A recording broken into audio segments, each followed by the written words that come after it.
أعوذ بالله من الشيطان الرجيم. بسم الله الرحمن الرحيم.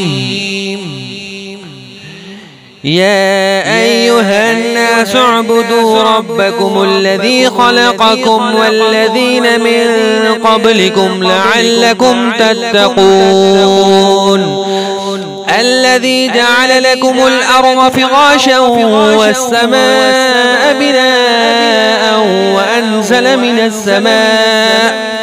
وأنزل من السماء ماء فأخرج به من الثمرات رزقا لكم فلا تجعلوا لله أندادا وأنتم تعلمون.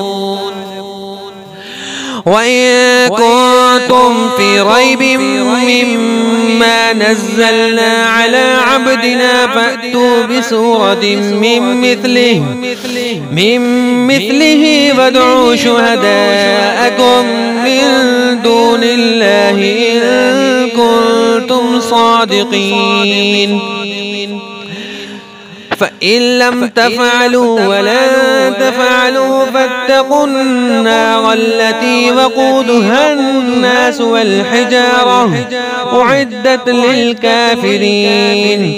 وبشر الذين آمنوا وعملوا الصالحات أن لهم جنات تجري من تحتها الأنهار كلما رزقوا منها من ثمرة رزقا قالوا هذا الذي رزقنا من قبل وأتوا به متشابها ولهم فيها أزواج مطهرة وهم فيها خالدون.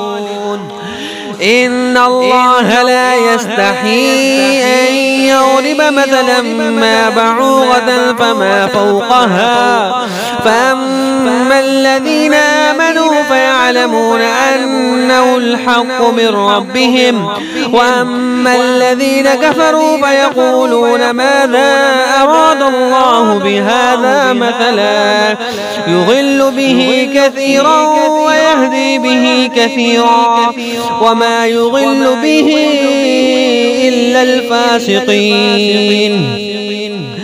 الذين ينقضون عهد الله من بعد ميثاقه ويقطعون ما أمر الله به أن يوصل ويفسدون في الأرض أولئك هم الخاسرون.